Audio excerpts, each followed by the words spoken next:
Hallelujah. 2 कोरिन्थी chapter 4 and verse 18।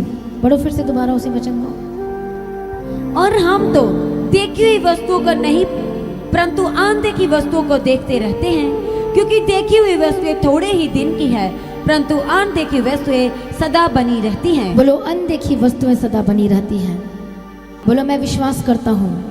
बोलो परमेश्वर के वचन पर मैं लगातार विश्वास करूंगा अब से लेकर कब तक? कौन सा सदा?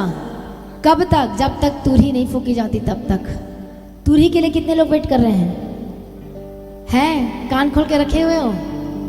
हालेलुया। यदि बच गई और निकल गए तो हालेलुया।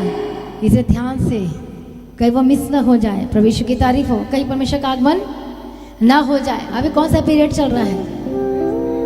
बोलो ये ग्रेस पीरियड चल रहा है। कौन सा पीरियड? अनुग्रह का समय चल रहा है। अनुग्रह का समय कब खत्म होगा? कब? जब यीशु का आगमन। कौन सा? Secret coming of Jesus Christ. और उसका एक और वर्ड कहते हैं रैप्चर, जिसे कहते हैं उठाया जाना कहते हैं। सिद्ध और संत लोगों का उठाया जाना। हालेलुया। इसे आपको धर्मी बनना ही पड़ेगा। धर्मी का मतलब नहीं दिखावा वाला धर्मी। हालेलुया। और कौन लोग उठाए जाएंगे?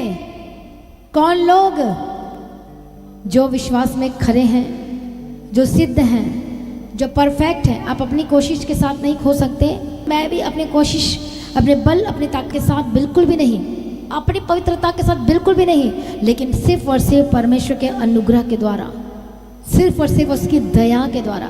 जैसे हर दिन सुबह उठकर आपको बोलना है कि परमेश्वर अनुग्रह दे आज के दिन के लिए भी, मुझ पर दया कर। हालेलुया। परमेश्वर कहते हैं जिस पर मैं दया करना चाहूँ मैं दया करूँगा, और वो परमेश्वर ने आप पर दया कर दिया है। इसलिए वचन ये कहता है कि पाप मत करो। हालेलुया। हर एक एक विश्वासी के लिए अनुग्रह के लिए अलग अलग समय ठहराया गया है, बट वो ग्रेस पीरियड चल रहा है। हालेलुया। कितने को समझ में आ रहा है? ऐसा ना हो कि बार बार ढीठ, बार बार जिद्दी की वजह से, बार बार वही कामों को दोहराने की वजह से वो आप अनुग्रह से कहीं वंचित ना हो जाए। लिखा है कि नहीं लिखा है पतरस की किताब में? कहीं ऐसा ना हो कि कड़वी जड़ फूट निकले आपके अंदर में। जब वो कड़वी जड़ आपके अंदर लगातार बनी रहती है और आप पश्चाताप नहीं करते, आप माफ़ी नहीं मांगते हैं, तो आप अनुग्रह से वंचित हो सकते हैं। फिर आप प्रार्थना करोगे तो बिना अनुग्रह के आपको पता लग जाएगा हालेलुया कि पत्ते तो हिल नहीं रहे हैं, कुछ तो हो नहीं रहा है, क्या प्रभु मेरे साथ भी है कि नहीं है? फिर आप इस तरह से डाउट करना शुरू करते हैं। बोलो परमेश्वर पिता मेरा फोकस, बोलो मेरा जो फोकस है आपसे नहीं हटेगा। हालेलुया।